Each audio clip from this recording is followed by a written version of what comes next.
né, que é Ministério de Culto. 9ª lição, página 31 da nossa revista. E eu gostaria de ler com os irmãos novamente o texto básico, né, que se encontra no livro do profeta Isaías, capítulo 6, versos de 1 a 8. Eu vou ler na linguagem de hoje. Isaías, capítulo 6, versos de 1 a 8.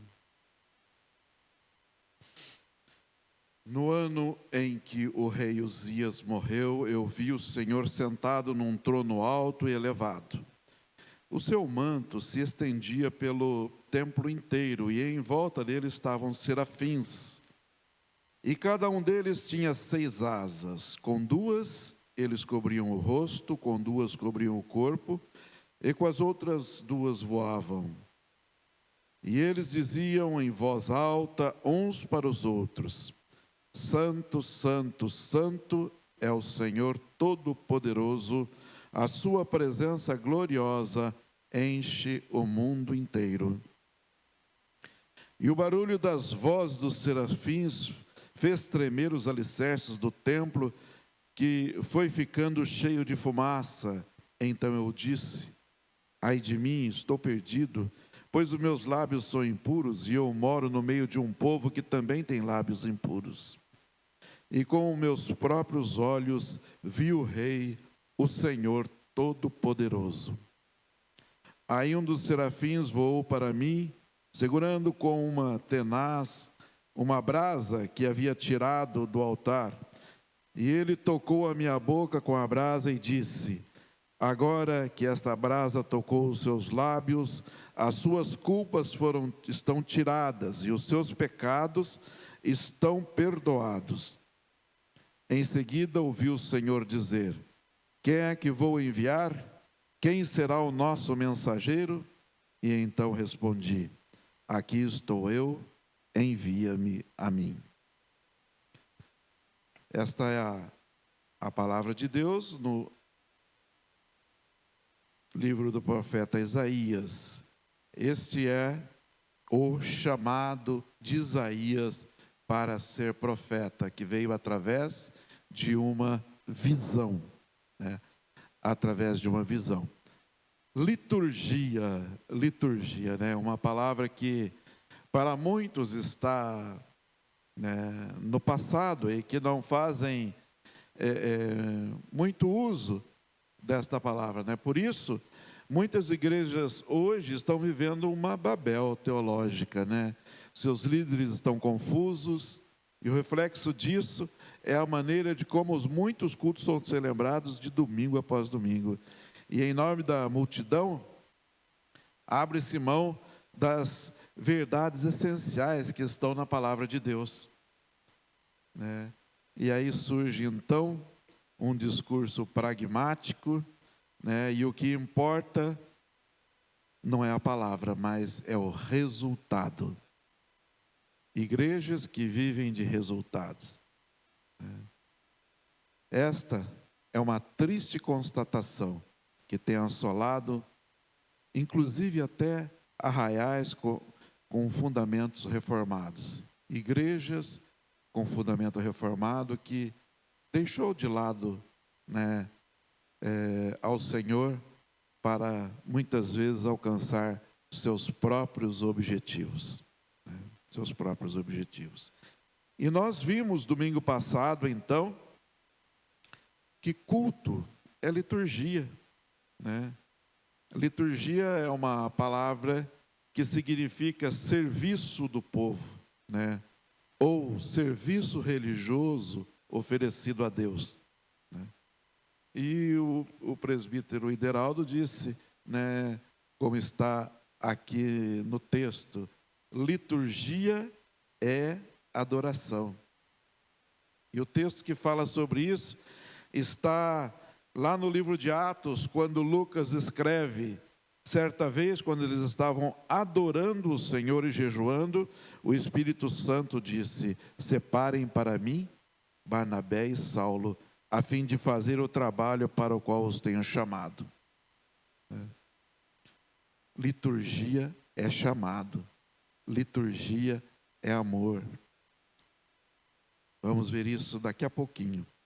Liturgia também é sacrifício, né? E na carta aos Romanos, Paulo escreve: eu escrevi assim por causa do privilégio que Deus me deu de ser servo de Jesus para trabalhar em favor dos que não são judeus. E eu sirvo como sacerdote ao anunciar o evangelho que vem de Deus. Liturgia também é amor, é amor. Por isso Paulo também escrevendo na sua segunda carta lá aos Coríntios, ele diz: por isso que vocês não fazem somente, por isso que vocês não fazem não somente ajuda ao povo de Deus que está necessitado, mas também faz com que eles façam muitas orações de gratidão a Deus, né? Ajuda ao necessitado, né? Fazer com que aquele que, o mais humilde, ele possa vir a servir e a adorar ao Senhor nosso Deus, né? Liturgia é culto racional, é culto da inteligência, do ser humano com os seus pensamentos e com a sua inteligência, servir e buscar ao Senhor nosso Deus. Culto inteligente, decorrente de uma compreensão perfeita do relacionamento da pessoa e Deus. É buscar ao Senhor nosso Deus. Então, nas partes litúrgicas do culto está a adoração de um Deus que é soberano, santo e justo. Está o reconhecimento do nosso estado pecaminoso, né? E a necessidade que sentimos de pedir perdão a Deus, do perdão de Deus, né? E também sermos agradecidos, agradecer a Deus pelas bênçãos, né, diárias, né? Agradecer a Deus pelo perdão dos nossos pecados, agradecer a Deus pela nossa salvação alcançada em Jesus Cristo e agradecer a Deus pelas muitas bênçãos espirituais que recebemos por intermédio de Jesus, né? E essa gratidão, ela é expressa onde? No nosso culto, na nossa adoração ao Senhor nosso Deus. Aí então nós viemos aqui, né, para o nosso momento de edificação ao Senhor nosso Deus. E este é o clímax do culto, pois é o momento em que Deus fala de maneira especial e o homem ouve. É o momento da revelação da sua vontade através da simples leitura da sua palavra ou da interpretação do pregador. Eu não sei qual dos livros de Paul Yong-Soo, ele falando sobre o momento do estudo da palavra, e ele comentando as nuances, né, as semelhanças do culto ocidental e lá do culto da Coreia, né, ele dizendo, sim, temos um momento, né, do louvor, temos um momento, todo o momento do culto, da liturgia do culto, mas o momento do estudo da palavra, e eu vejo ele dizendo, eu vejo no Ocidente, às vezes 30, 40, 50 minutos, aqui é 2, 3 horas o sermão da palavra, porque este é o clímax da palavra. Então, não há cansaço, porque é o momento em que Deus está transmitindo uma mensagem ao seu povo. E isso nós vemos muito no Velho Testamento, quando o povo de Deus se reunia ali nas praças, né? E o profeta vinha trazer a palavra, e a palavra às vezes era quase que o dia todo, e sendo transmitindo a palavra, e o povo reconhecendo ali seus pecados e choravam ali na presença de Deus e recebiam a palavra do Senhor nosso Deus, né? O momento de Deus estar falando conosco. E o pastor que escreveu aqui a lição, ele diz que faz parte disso o convidar o ouvinte a aceitar a Cristo como seu Senhor, como seu Salvador, né? Então, qual o maior milagre na vida do ser humano? É uma cura física? É uma cura espiritual? É o ganhar um presente material que você está pedindo a Deus? O maior milagre na vida do servo de Deus é quando ele recebe a salvação em Cristo Jesus. O momento da transformação. Nós temos alguns exemplos ali no Novo Testamento, quando Jesus, né, ele curou pessoas. No caso dos leprosos, eles nem voltaram a agradecer, somente um voltou a agradecer. Muitas vezes as pessoas estão procurando as bênçãos e não o Deus das bênçãos. Então, vamos, um dos irmãos pode ler para mim, Atos 2, 37 a 40. A Vilma já vai providenciar o microfone.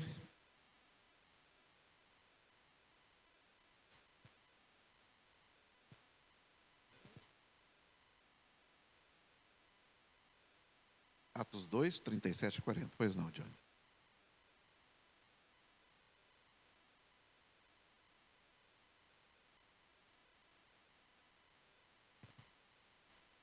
Quando ouviram isso, ficaram muito comovidos e perguntaram a Pedro e aos demais apóstolos: Que fareis, irmãos? Pedro respondeu: Arrependam-se e cada um de vocês seja batizado em nome de Jesus Cristo, para a remissão dos seus pecados, e vocês receberão o dom do Espírito Santo. Porque a promessa é para vocês e para os seus filhos, e para todos os que ainda estão longe, isto é, para todos aqueles que o Senhor nosso Deus chamar. Com muitas outras palavras, deu testemunho e exortava-os, dizendo: Salvem-se desta geração perversa. Amém. A primeira palavra é a palavra de salvação. Tanto que Jesus fala lá em Mateus 11, no verso 28, ele diz: Venham a mim todos vocês que estão cansados e sobrecarregados, e eu vos aliviarei. Tomem sobre vocês o meu jugo e aprendam de mim, porque eu sou manso e humilde de coração. E vocês acharão descanso para a sua alma, porque o meu jugo é suave e o meu fardo é leve. A primeira palavra é a palavra de salvação para as nossas vidas. Convidar também o ouvinte a participar do processo de sua edificação espiritual e, consequentemente, da edificação espiritual, assim como da edificação do corpo de Cristo. Vamos fazer sempre essa... eu tenho visto nas aulas de escola dominical essa interação entre os nossos alunos. Então, alguém acha para mim 1 Coríntios 14, 4 e 5? E pode ler, por favor.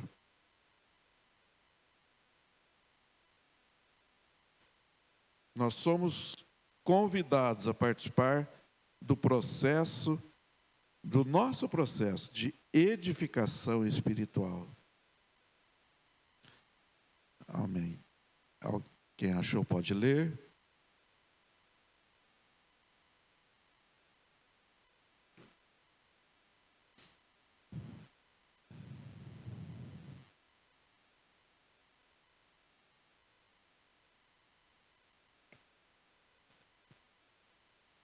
que fala língua estranha edifica-se a si mesmo, mas o que profetiza edifica a igreja. E eu quero que todos vós faleis línguas estranhas, mas muito mais que profetizeis, porque o que profetiza é maior do que o que fala línguas estranhas, a não ser que também interprete para que a igreja receba edificação. Amém, amém. Paulo aqui dizendo, profetize, leve a palavra. Quem profetiza é superior ao que fala em línguas. Nós precisamos, o culto, ele é para trazer a palavra, para que o povo seja edificado espiritualmente.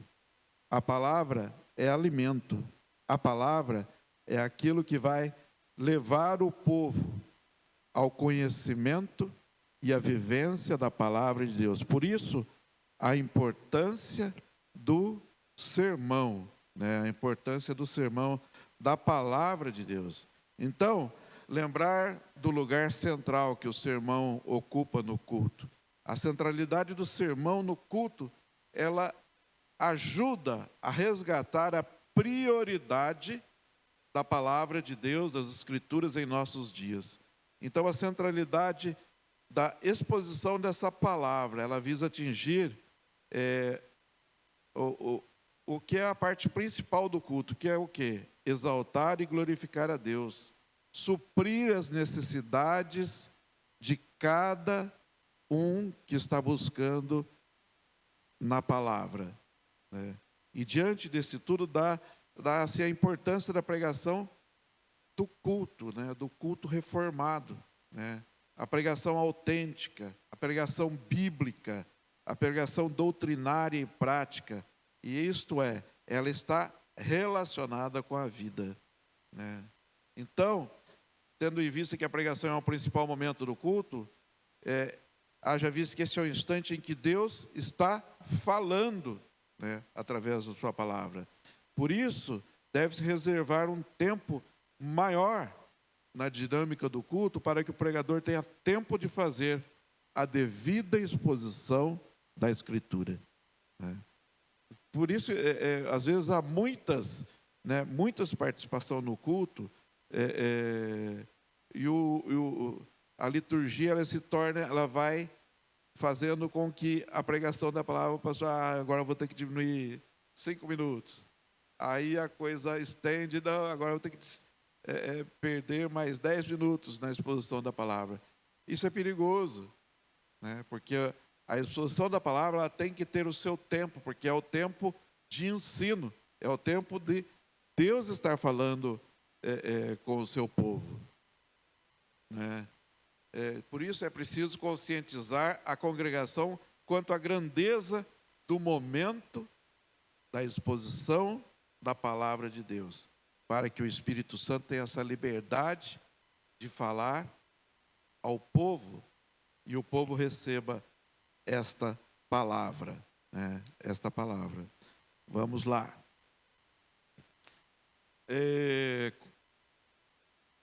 Convidar o ouvinte a participar do ministério, né? A pessoa do mensageiro é, sem dúvida, muito importante, pois ele tem a responsabilidade de persuadir o ouvinte a entender a mensagem de Deus. Mas nunca deve se esquecer que o personagem central do culto é Cristo, e é Cristo que fala com a sua igreja. É Cristo que fala com a sua igreja. Tem alguns textos aqui, vamos ler?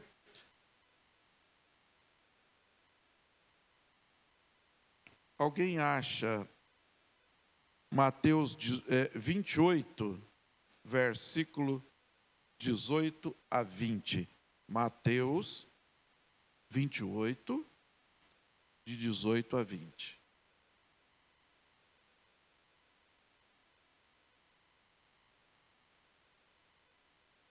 Mateus 28, versículo 18 ao versículo 20.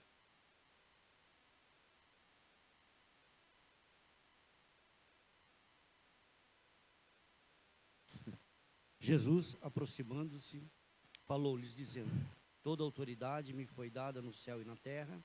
Ide, portanto, fazei discípulos de todas as nações, batizando-os em nome do Pai, do Filho e do Espírito Santo, ensinando-os a guardar todas as coisas que vos tenho ordenado. E eis que estou convosco todos os dias até a consumação do século. Esta é a ordem. Ide, portanto, o mundo e pregai o evangelho a toda criatura.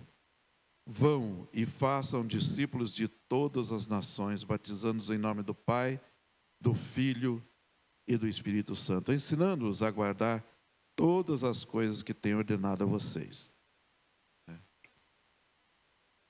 É a ordem de Cristo, né?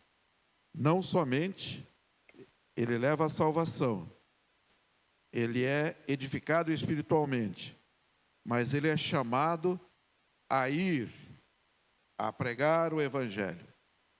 Quando nós recebemos aqui a palavra, quando nós recebemos aqui o sermão ou o estudo, não é só para nossa edificação espiritual. Nós falamos, né, recebemos a salvação, recebemos, né, a edificação, mas nós somos chamados à prática. Né? E aí vem a ordem de Jesus: vão e façam discípulos. Né? Tanto que, nesta parte aí lá do texto de Isaías, o versículo 8, ele diz assim, e aí eu ouvi o Senhor dizer: quem é que eu vou enviar? Quem há de ir por nós? Ou quem será o nosso mensageiro? Né? Então eu respondi: aqui estou eu, envia-me a mim. Então você é chamado, você recebeu a salvação, você foi edificado, mas você também é chamado para ir, para pregar o evangelho a toda criatura. Isso é sermão. Isso é a palavra de Deus. Somos chamados a cada momento, a cada palavra que nós recebemos. Nós somos chamados a ter atitude. Jesus, lá no Evangelho de João, no capítulo 20, ele diz assim: então Jesus disse novamente: que a paz esteja com vocês. E assim como o Pai me enviou, eu também envio a você. Você foi chamado para ser enviado.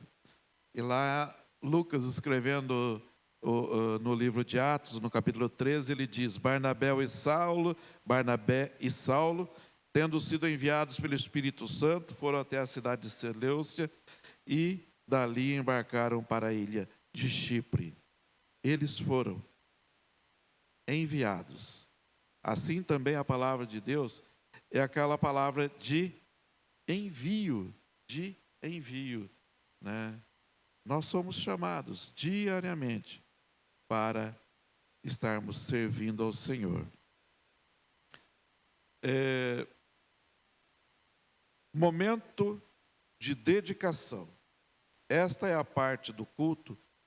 Esta parte do culto está muito relacionada com o que nós acabamos de falar, pois é a resposta do cristão, é a resposta da pessoa ao comissionamento de Deus.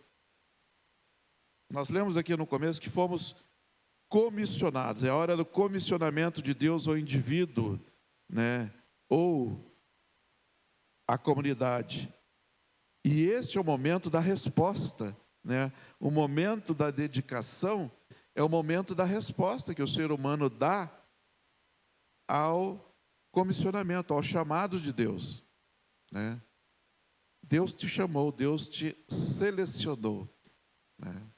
Deus te separou para ser enviado. E esta parte, né, aqui, que é o momento da dedicação, é quando nós respondemos a mensagem, né? Após ouvir a mensagem, o ouvinte pode tomar várias atitudes. Né? Eu não sei se vocês lembram, tem muito... eu, salvo engano, eu me lembro nesse momento, é um momento que a gente vê muito nos cultos do presbitério. Sábado que vem acho que nós vamos ver isso. É o momento da dedicação. Geralmente a gente não vê isso muito na liturgia, nas igrejas locais. Mas algumas vezes eu ouvi isso nos cultos lá do presbitério, geralmente do 31 de julho, essas coisas, quando tem esse momento da dedicação. Quando a igreja, eles dão um texto lá, a igreja lê, que é o momento de receber a palavra e de ir. Acontece geralmente após o sermão.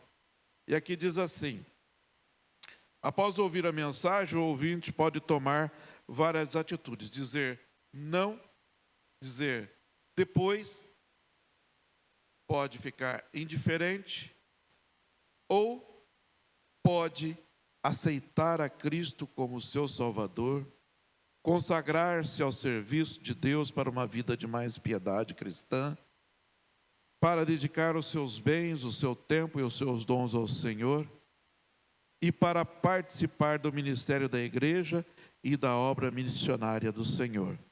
Existem atitudes, que o servo de Deus vai tomar após ser provocado. Porque o sermão nada mais é do que uma provocação.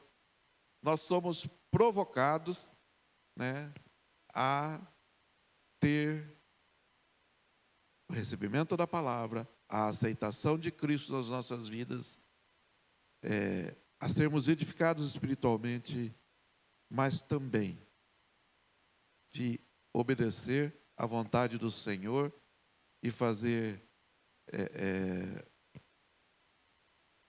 e ser obediente ao ID.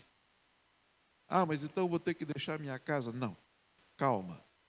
Abraão foi chamado para deixar a sua terra, mas você pode obedecer o ID no dia a dia, na sua vida cotidiana.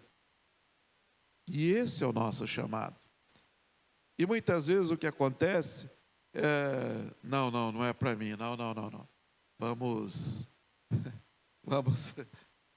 deixar para outra vez. Que seria o depois. Depois eu vejo isso.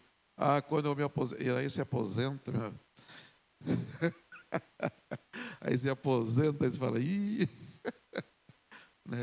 aí você tem que ficar enganando Deus, Fala, Deus, vamos lá, Ou ficar indiferente, aquela cara de paisagem, recebe a palavra, fica assim,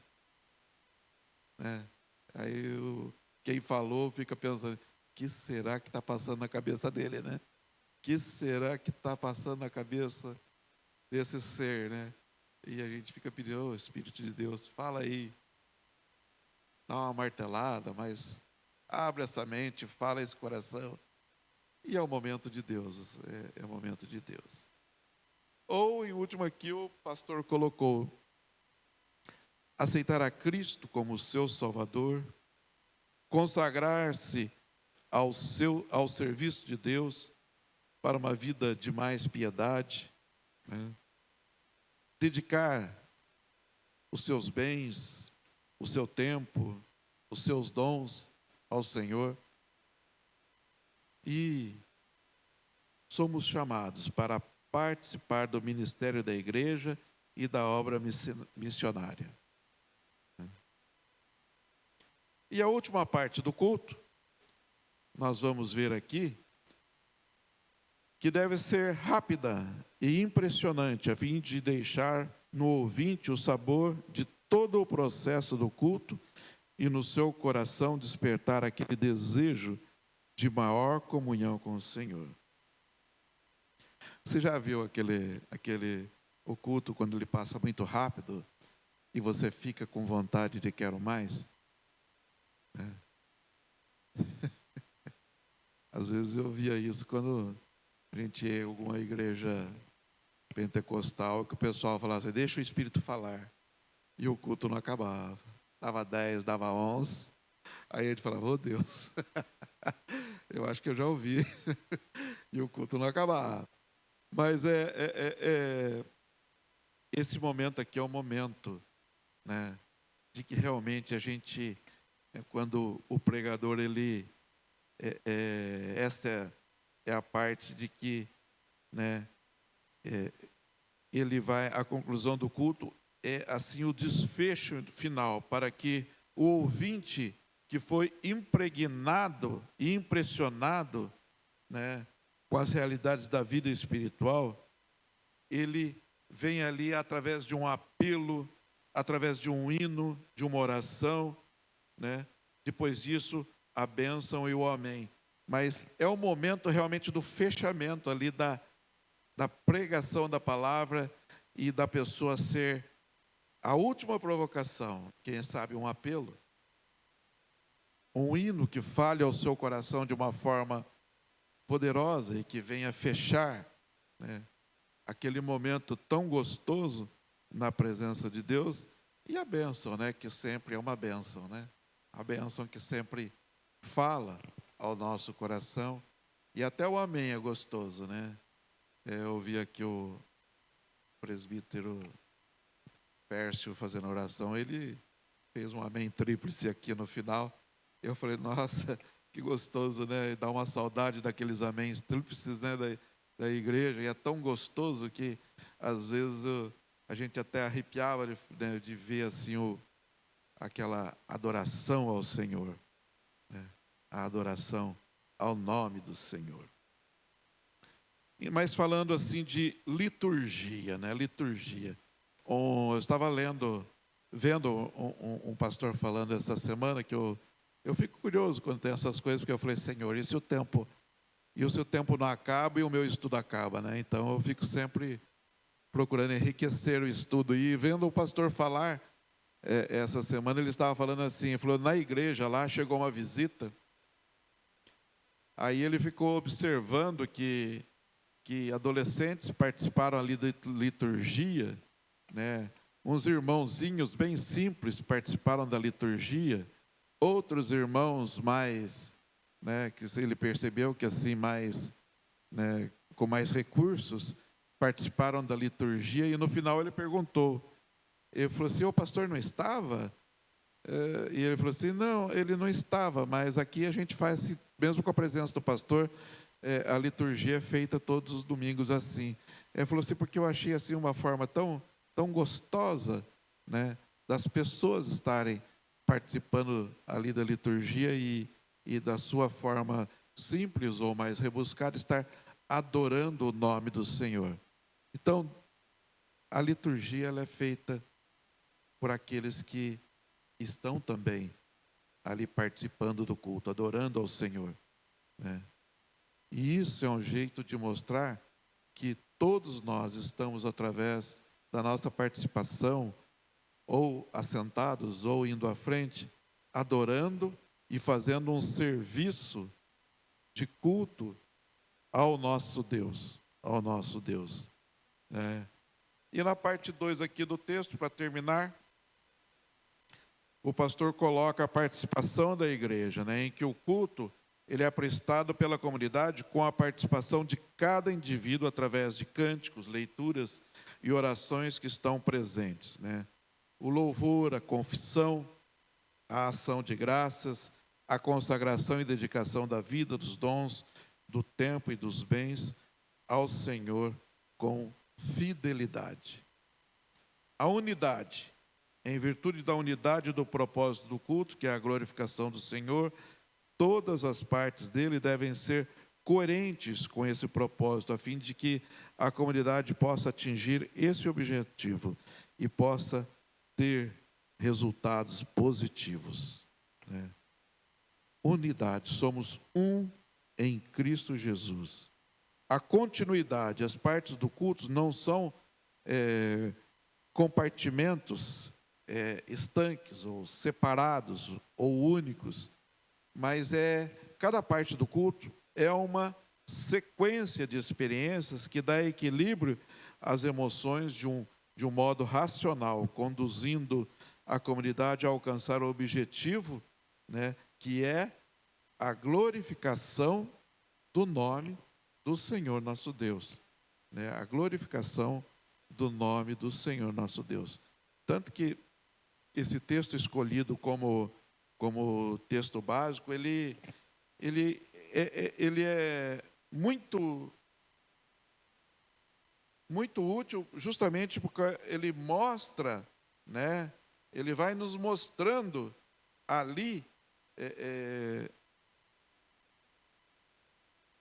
a visão de Isaías como algo assim tão bonito, mostrando aqueles serafins que estão voando, e mesmo assim, ao mesmo tempo, eles estão em alta voz, dizendo: Santo, Santo, Santo é o Senhor Todo-Poderoso, né? E ali este louvor ao Senhor, ele é algo assim tão forte, que as estruturas do templo, elas se abalam e o lugar se enche de fumaça, né? Tamanha a presença do Senhor, nosso Deus, ali naquele momento, né? E Isaías, ele fica assim, tão assustado, surpreendido e temeroso, ao ver o poder do Senhor nosso Deus. Então, liturgia é você perceber de que estamos prestando algo poderoso ao Senhor nosso Deus, feito por pessoas humildes, mas que é um Deus tremendo, poderoso e que está no controle de todas as coisas. Por isso deve ser feito, sabe, com muita reverência, sem deixar de perder a alegria de estar na presença do Senhor. O item 2.4 diz variação. O cerimonialismo do culto dos hebreus foi sempre invariável na sua forma, dentro dos padrões estabelecidos pelas leis de acesso a Deus e da comunhão com Deus. Na igreja cristã, em virtude da liberdade que a graça nos outorga, admitiu-se uma certa variação na forma do culto, no qual a palavra do Senhor torna o clímax de todas as partes da liturgia. Novos elementos foram sendo introduzidos no culto, baseados nas experiências de muitos servos de Deus. Instrumentos musicais, coros, livros de cânticos, leituras bíblicas, litanias, etc. né? Então, existe essa variação, mas sempre com o intuito de louvar, de adorar ao Senhor nosso Deus. As partes do culto devem ser usadas de modo a permitir uma certa alternação no diálogo entre Deus e o homem.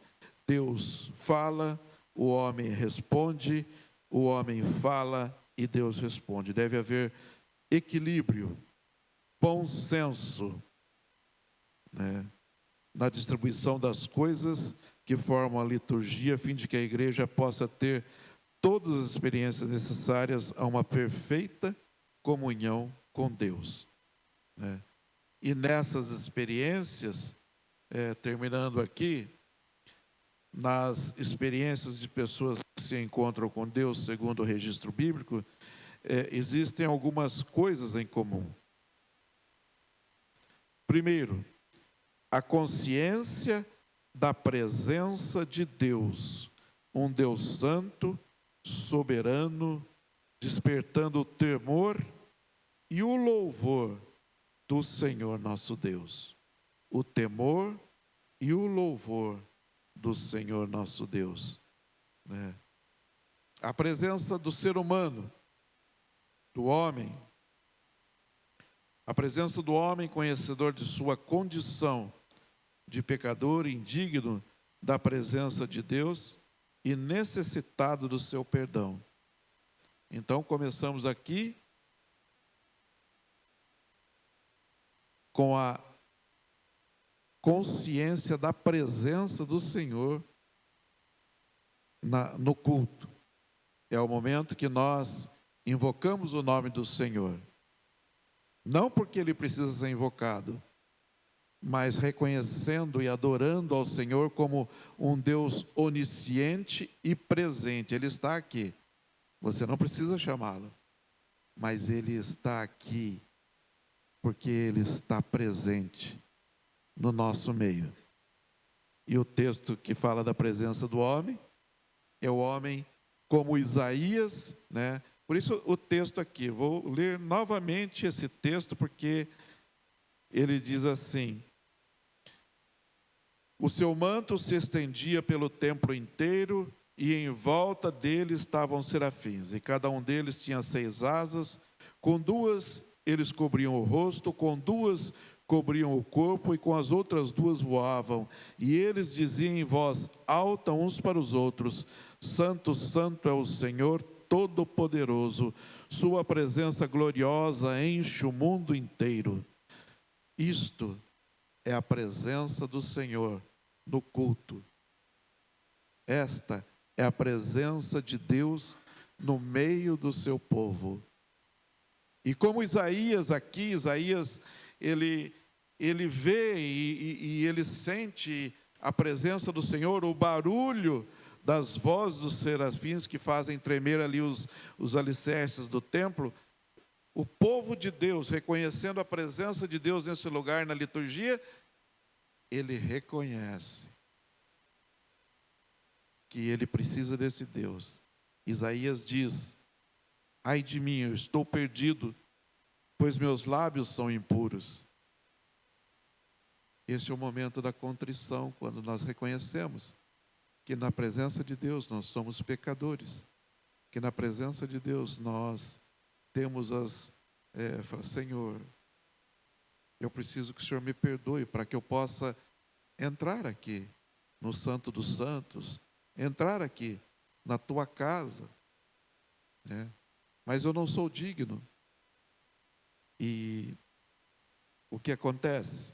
Um dos serafins voou para mim, segurando uma tenaz, uma brasa que havia sido tirada do altar, e ele tocou a minha boca e disse: agora que esta brasa tocou os seus lábios, as suas culpas estão tiradas e os seus pecados estão perdoados.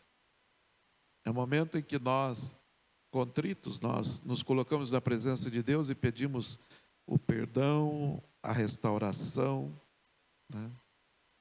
Pedimos a Deus que, Senhor, que o Senhor possa estar nesse momento me liberando, me perdoando, me libertando, me restaurando pelas minhas faltas, pelas minhas falhas, né, pelas minhas atitudes, pelos meus pecados. E é como se você sentisse na presença de Deus e a brasa sendo tirada do altar e sendo colocada sob a sua língua, para que você esteja ali sendo perdoado. Isto é liturgia, isto é contrição, isto é momento de, na presença de Deus, ser restaurado, perdoado, para que haja, sabe, como que um canal entre você e o próprio Espírito de Deus que está te liberando, te purificando, para que em seguida você possa adorar ao Senhor, na alegria de saber que Deus te restaurou, na alegria de saber que Deus te purificou, e você se sente livre das amarras para poder adorar ao Senhor, para poder adorar ao Senhor nosso Deus. Por isso, o Salmo 32 diz assim: feliz aquele cujas maldades Deus perdoa e cujos pecados Ele apaga. Feliz é aquele que o Senhor Deus não acusa de fazer coisas más e que não age com falsidade. Davi, escrevendo isso, ele disse: Enquanto eu não confessei o meu pecado, eu me cansava e eu chorava o dia todo. De dia e de noite tu me castigaste, ó Deus, e as minhas forças se acabaram, como o sereno que soca no calor do verão. Mas quando eu te confessei o meu pecado, quando eu não escondi mais de ti a minha maldade, tu perdoaste todos os meus pecados. Momento, né? Momento feliz, quando nós sabemos que Deus está conosco e que Ele nos perdoa e que a sua misericórdia é infinita. É infinita. E a consciência, né? A consciência do perdão. A consciência do perdão da parte de Deus e da nossa atitude, oferecendo a Deus o quê? Ação de graças. Por isso nós louvamos ao Senhor. Nós cantamos cânticos de louvor, cânticos de adoração ao nome do Senhor nosso Deus. E podemos dizer como o salmista lá no Salmo 138, quando ele diz assim: ó Senhor Deus, eu te agradeço de todo o coração, diante de todos os deuses eu canto hinos de louvor a ti. Por causa do teu amor, da tua fidelidade, eu me ajoelho virado para o teu santo templo e dou graças a ti, pois tem mostrado que o teu nome e as tuas promessas estão acima de tudo. Quando te chamei, tu me respondeste, e com teu poder aumentaste as minhas forças. Eu gosto muito do texto na linguagem de hoje. Alguém pode ler para mim na versão atualizada? Salmo 138, verso de 1 a 3. É muito bonito, mas nessa versão mais erudita eu acho que fica assim tão...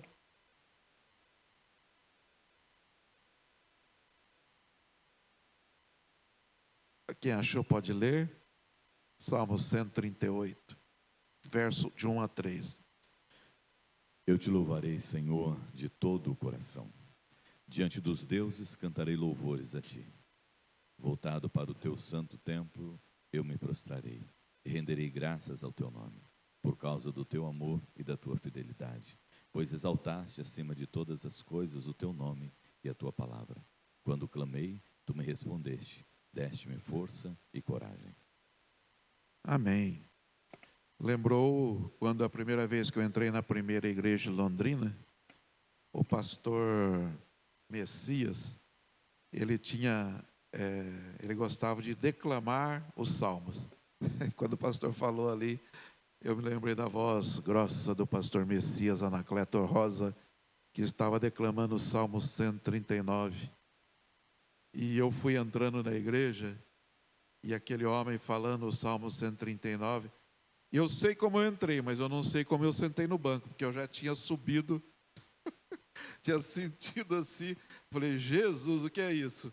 Me ajuda. E eu já não enxergava mais nada, porque eu sentia assim, algo tão poderoso, que assim é a palavra de Deus, né? Ela nos leva num outro lugar, um lugar de adoração ao Senhor nosso Deus. E o Salmo 139 faz isso conosco, porque ele fala justamente disso, né? De que Ele nos conhece de uma forma tão íntima, que mesmo antes de nascermos, Ele já nos conhecia no ventre de nossa mãe. Amém. Mas isto é a consciência de que somos perdoados por Deus. E depois vem, né? Depois do louvor, vem o diálogo com Deus, né? Esse diálogo que nós temos com o Senhor nosso Deus através da pregação da palavra, né? E Atos 4:31, ele fala sobre isso, de que quando temos esse diálogo com Deus, então vamos lá, o diálogo com Deus. Deus transmite a sua mensagem e o homem responde, né? Há, pois, então, esta essa sequência de partes no culto que nós chamamos de liturgia. Lucas, escrevendo o livro de Atos, ele diz lá no verso 31, quando terminaram de fazer essa oração, o lugar onde estavam reunidos tremeu. Então todos ficaram cheios do Espírito Santo e começaram a anunciar corajosamente a palavra de Deus. Esse é o intuito do culto ao Senhor nosso Deus. É reconhecer a presença de Deus, é reconhecer que somos pequenos diante desse Deus tão poderoso, é sermos gratos pelo perdão, é adorarmos ao Senhor, né, em reconhecimento desse Deus poderoso, é recebermos de Deus a sua palavra, e como Lucas está falando, o lugar que estavam reunidos tremeu. Sinta o poder da palavra de Deus quando você recebe a sua palavra, mas também responda, não fique inerte à palavra do Senhor. Diga o que você vai fazer depois de ser provocado. Então que essa sequência de partes aí é o que nós chamamos de liturgia, ou serviço ao nosso Deus. Então, eu vejo sempre a liturgia como algo assim, muito, muito, muito rico, e no culto reformado.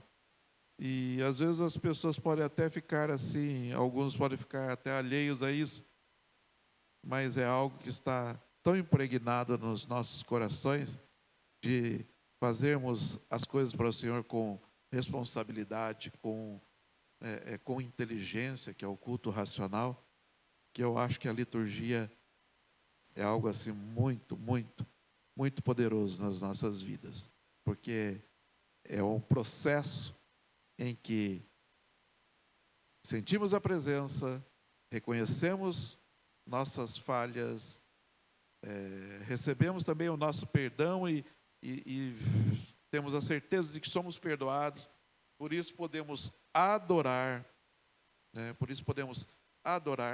e Deus fala conosco. Isso é muito lindo.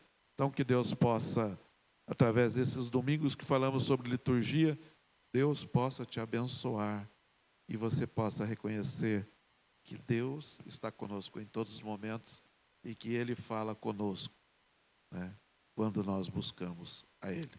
Amém? Vamos escolher um texto para falar.